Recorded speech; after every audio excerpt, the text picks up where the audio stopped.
Mona, a nation of 36 states, dozens of languages, ancient tribes and modern cities, deserts in the north, rainforests in the south, and rivers that have carried the stories of our people for centuries. Mona is, by any measure, one of the most complex and consequential nations on this continent. And like all great nations, she has been shaped not only by our geography, but also by our struggles. 5 years ago, Mona faced a moment that would define a generation. What began as scattered protests, young people demanding jobs, dignity, and a government that actually listened, grew into something no one in power was prepared for.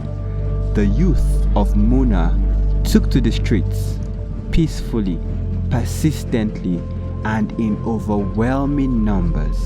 They were not asking to burn the system down. They were asking to be let inside it. But the response from the state security forces was not dialogue. It was force. The confrontations that followed left citizens injured. Some did not go home, and the international community watched and condemned. Mona entered what historians now call the moral reckoning. In the aftermath, something remarkable happened. Traditional leaders, student unions, civil society organizations, religious councils, and yes, the government itself came to the table. Young Monans didn't just want to be consulted. They wanted real power, real participation, a real seat, not beside the table, but at it. And so, the National Assembly passed the Civic Inclusion and Participatory Governance Reform Act. It was more than a law. It was an acknowledgement that the future of Mona could not be decided without the people who would live longest in it. The act created the Model National Assembly, which we simply call ModelNass.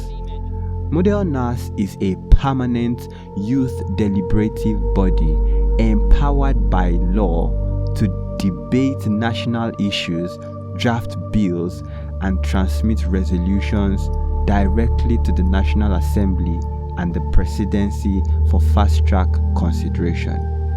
This is not a simulation. It is not a classroom exercise.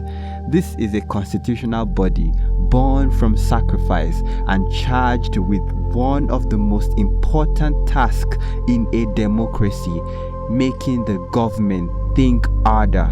So how does Mona govern itself? The Federal Republic of Mona operates on 3 pillars. First, the executive.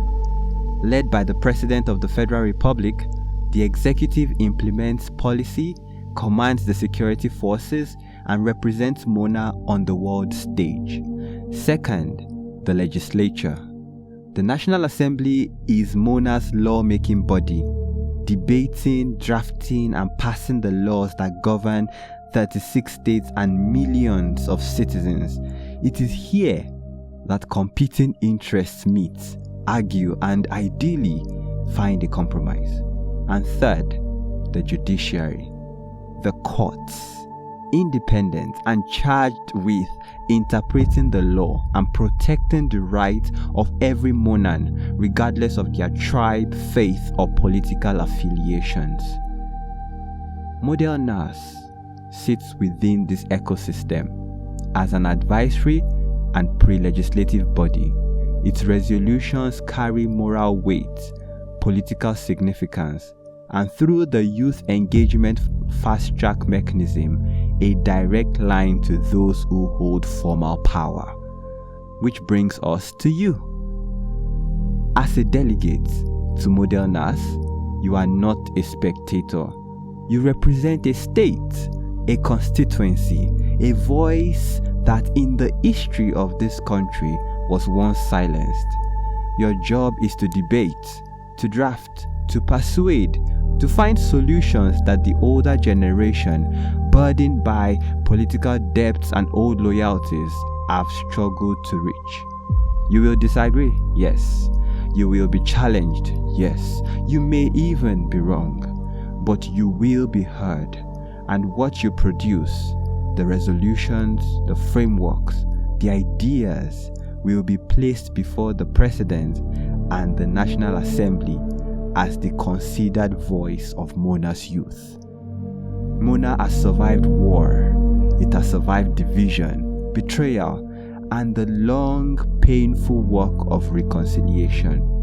She is still standing. And now, in one of the most consequential moments in her recent history, she is asking her young people to lead. This is ModelNass. This is your